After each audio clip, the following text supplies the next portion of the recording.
director of Rabbit and Fork. We are a voice experience agency based in London, and the name comes from Cockney Rhymes and Talk. This was the first question that we're going to ask. And if you want to access the slides afterwards, you can get them up on the website, so you don't need to take notes. By 2020, 50% of all searches will be conducted by voice. This is a statistic that most of you would have heard being passed around at some point over the last year or two. It's widely cited in the SEO community. But is it founded in fact? And how likely is it to become true?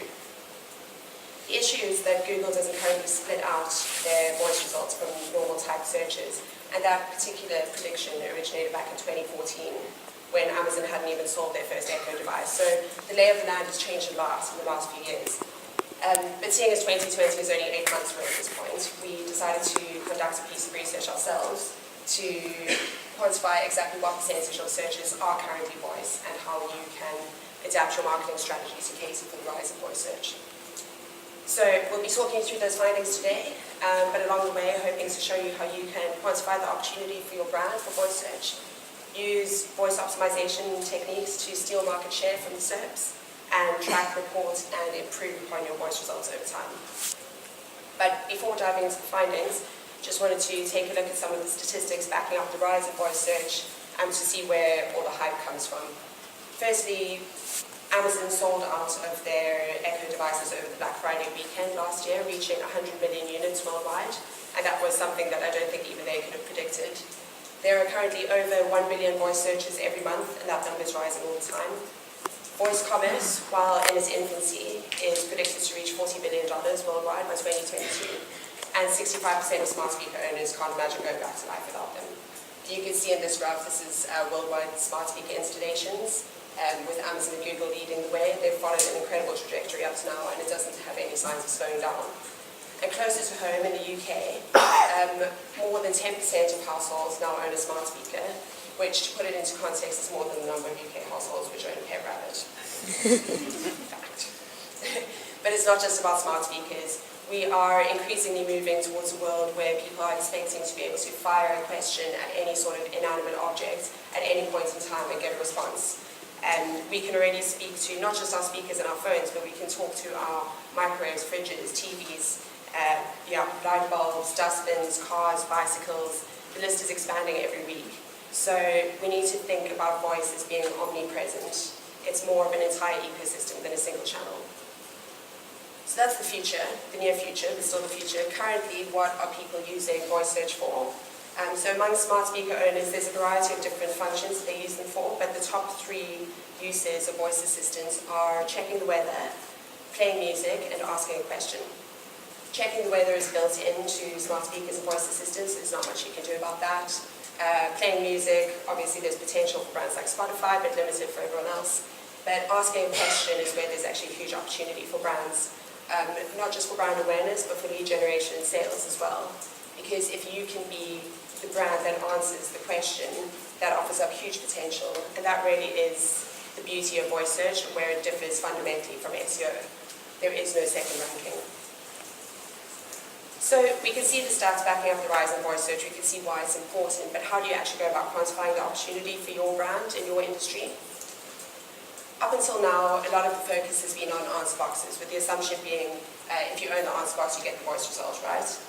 In this case, yes, and in many cases that is the truth. So starting with answer box optimization is a great starting point. So in this case, the user types into Google what is the best Dyson vacuum, and the result that gets pulled through is organic position 2, it's NerdWallet, it's a list result, and when they ask their speaker, hey Google, what is the best Dyson vacuum? Google says, according to NerdWallet, and starts reading out the first few bullet points.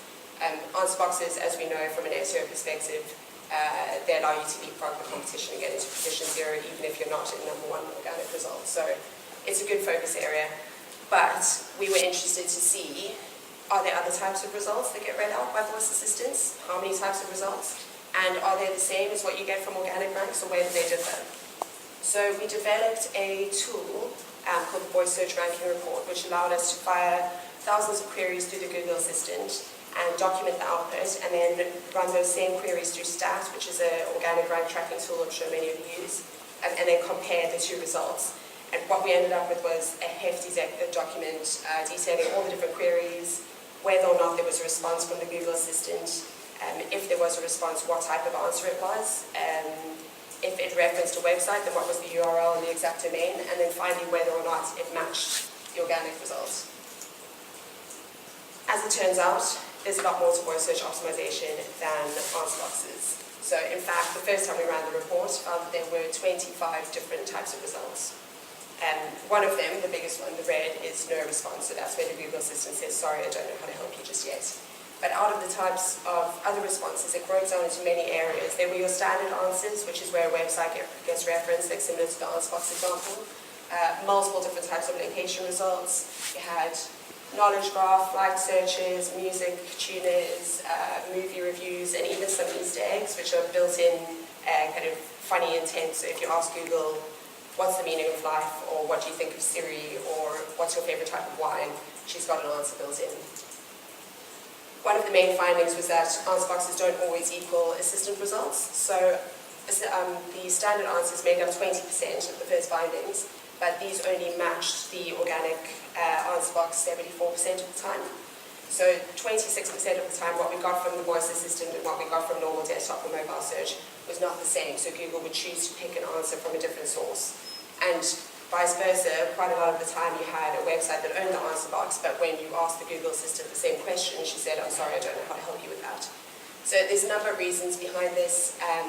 One is that sometimes the answers that are in answer boxes are just too long to be read out comfortably. They might not be structured for voice, or they might contain words that the Google Assistant doesn't know how to pronounce or deal with, so she'll prefer not to say anything. Another thing that's fundamental for any voice optimization strategy is to do a full audit of your industry before embarking on a project, because there are certain areas that are whitelisted by Google, same as in organic results. And you just want to make sure you're not focusing your efforts on building an app or optimizing your website for things that Google is never going to allow a third party to show for. So that's things like bass guitar tuner, Google will provide the note, movie reviews, reminders, flights, traffic updates, and definitions. So before doing anything, just get a good sense of what the kind of market threat is for your industry, for Google to own certain areas. So that was the first report, but we decided to run another one a few months later, and this time we broke it down into 23 different verticals because we wanted to see how the Google Assistant's ability to answer questions varied from industry to industry. So these included things like business, fashion, health, transport, utilities, restaurants, and it was 10,000 queries. We ran a mixture of high volume core head terms, then longer tail generics, and a few brands thrown in there as well, all from the same location. From our London office. And as it turns out, there's a huge variance in Google's ability to answer questions depending on the industry. So towards the bottom, you'll see hotels and restaurants. So huge, very high ability to answer there. And that was, the blue is mainly location results, which makes sense because the queries that we were running through were things like Thai food near me or hotels in Brighton. So Google would just reference Google My Business and put out a few results and read those out. But if you look towards the top, industries like transport, property, technology, fashion, very low ability for Google to answer. And while all that red might seem like a negative, it's not. That's actually our biggest area of opportunity, because if you can be the brand that provides the response, and then you can fill knowledge gaps. The other area of opportunity is where we see answers being provided. So the greenish color is your standard answer, but there were also action prompts, and which means a competitor is being served. Google knows how to answer the question, but then maybe you can provide a better response and steal that result from your competitor.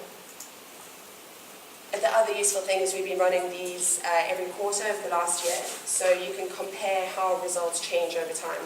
So you can see, starting from Q2 up at the top there to the most recent report we ran in the last couple of weeks, and you can see the red is slowly declining over time. So Google's getting better at answering questions, but not that much. It went from 55% to 47%, so there's still a big area of opportunity for brands to fill those knowledge gaps. But the other interesting thing is that you can see new result types entering the market. So some worth calling out, which didn't exist at all a year ago, knowledge graph events. So if you're asking questions like things to do, things around me in London, similar questions. So that's where Google goes, I didn't find the answer for that, but I found the answer for this related question. First off, focus efforts on areas where you can have an impact. So knowledge graph, very limited unless you actually own the destination that someone's asking about. Built-in features, obviously you can't compete there. Google My Business, an area of opportunity, of course, but it's kind of a standalone project, local SEO. There were some good talks on that earlier, so hopefully if that's relevant to your business, then that would be a project you're looking into anyway. But for the purpose of today, the ones that we're interested in are where there's no answer, or there's already a featured snippet which you could steal, or there's an action point. So actions are third-party apps on Google. We'll go into the definition a little bit further on. But just to talk through answer boxes, this is an area of focus for all SEOs, I think. They offer a multitude of benefits, both in the organic ranking space and voice search. How do you go about gaining them? Use multiple different tools to research to find the questions that people are asking about your brand or your industry. Answer the question concisely. This is more important for voice than it is for general organic search, but a good rule of thumb is the one breath test. If you can't comfortably read out the answer in a single breath, you need to cut it down or split it out into separate different sections. Page level SEO is obviously important. If you're not ranking in the top 5 to 10 results, you're not going to get served in the answer box anyway. And then HTML and schema, very useful for compartmentalizing the content of your page, explaining to Google what is what. You can use things like question and answer schema, in some cases speakable schema, and then tracking and updating over time. So sometimes the answer box result that pulls through is not really what you were hoping for, so you need to make sure you're using a good tracking tool and then optimizing over time until you've got the right image and the right snippet of text putting through. But voice optimization is about much more than answer boxes. So we talked about the web side of things so far and how to optimize your website to get content read out via voice. But there's a whole separate field which is third-party apps and building a branded experience within these. So just a bit of terminology to start with. You've got Google Home, which is the selection of smart speakers. They are powered by the Google Assistant, and then the Google Assistant works with Actions, which are third-party apps which enhance the functionality of the Google Assistant. Although the test was run on Google, we are going to be doing one on Alexa in the next few months, so worth referencing now. Alexa terminology, so Amazon Echo is the family of devices, Alexa is the voice assistant, and then Skills are the third-party apps which work with Alexa. Skills and Actions, they're pretty much the same thing, it's just different terminology for the same functionality. You get first-party actions and skills, so these are built in, weather, calendar, reminders, those kind of things. And then you get third-party, so that's really the space that brands can play in. So some of the things that people are doing at the moment, you've got timeouts where you can ask your voice assistant for something to do this weekend or tonight. You can talk to the train line and document your commute, find out times from like train departures, and even complete the whole end-to-end journey, booking a ticket via voice. And then you've got Domino's, so you can order a pizza while sitting on your sofa without even lifting your hands, which is very dangerous. But if you've got an actual skill, how do people go about finding it? There's traditional methods, which is, you can use above the line, you can use paid social display, CRM to drive awareness of the fact that your brand now has an actionable skill. There are directory pages on both Amazon and Google where you can browse by category. But a really interesting area is that of invocation. So you've got explicit invocation and implicit invocation. It's a mouthful, but it's pretty straightforward concepts. It's basically very similar to brand and generic search if you compare it with SEO. So explicit invocation is where you say, okay Google, talk to the train line. You're already aware of the brand, you know that you want to be taken into that branded experience. So Google goes, sure, here's the train line, you get taken in. Implicit invocation is where you're asking a generic question like, Google, what time does the train from Manchester to London leave? And Google might scour the search results and go, you know what, there's actually not a website that has this information packaged up in a way that I can put it out into the search results easily. So I'm going to suggest that you talk to this action instead. So then Google will say, for that you can talk to the train line. Does that sound good? You say yes, and you get taken into the train line action. And from that point, the train line is then able to kind of guide the user conversation and take you in the direction of a sale or a lead. So we obviously saw the opportunity here, wanted to put this into practice. So going back to the vertical comparison earlier on, property was one of the areas where there was a very low ability to answer. And one of the reasons for that is a lot of the queries we were running through were around average house prices. So asking the Google Assistant, like average house price in London, average house price in Manchester, didn't know how to answer that. So we decided to run an experiment. We created an action called house prices. It was just a proof of concept, but basically the objective was to try and find out, it was twofold. Firstly, if there is no answer, the Google Assistant's going, sorry, I can't help you. Can we create an action that gets suggested in the search results? And then secondly, if there's already an answer in place, a featured snippet, would our action trump the answer box result? So we just used publicly accessible HM land registry data, pulled it into a sheet and basically launched the action. And when we built it, we enabled it for implicit invocation because we were hoping that the way that the conversation flow would work is someone says, Google, what's the average house price in Coventry? And instead of saying, I don't know, she says, for that you can talk to house prices. Is that okay? The user says yes, consents, and gets taken into the house prices action. The nice thing about voice is that you see instantaneous results sometimes, whereas with SEO, obviously, it can take weeks or months or even years. So what we saw in the days leading up to the publishing of the action is there was about 75% no response rate for these average house price questions. As soon as we put it live, the green is implicit invocation, so that's Google going, for that you can talk to house prices. And then the second kind of dotted line there is where we were able to, because once you've got an action live, you can look in your analytics, see how people are engaging with it, what questions they're asking of your brand, and also see where you're not able to answer the user's questions. So then we republished and gained those last few unanswered responses. And the other interesting finding is you'll see the blue gradually decreases, so that's where there was an answer box served, and in some cases we were able to take that over with our action as well. So once we had this live, although Google doesn't tell you how many searches or voice searches, if you've got something live, you can then see voice impression data. So we were able to compare for certain queries, what average house price in London, Bristol, Scotland, etc., take the AdWords keyword planner search volumes for those, and then look at the voice impression data that we got over the same time period and compare the two to finally work out what percentage of searches are actually conducted by voice. If you're quick with numbers, you might have worked it out from the previous slide, but 22% for this industry specifically. So not quite the 50% that was forecast, but still a hefty number and something definitely worth paying attention to. Obviously, this will vary across different verticals, and you'll only get this number if you launch your own action and then track in your analytics. But I wouldn't say property is the industry that people would be most inclined to search with their voice. There are definitely areas where people are more inclined. So that number could be higher for certain industries, lower for others. So in a nutshell, how do we go about optimizing for voice? What is the process? First, start off by checking your voice results and classify them. Where are the areas you can't compete with whitelisted key phrases? Where are the areas that you need to focus on Google My Business? Decide if there's an opportunity. Start off with your websites and maps listings. So optimize your featured snippets, track and improve these over time. Optimize your Google My Business. And then decide if there is a use case for an action or skill for your brand, if there is. And a very quick rule of thumb here is if you can find tasks that are easier, faster, or more natural to be done by voice than with typed searches, then you've got yourself a use case.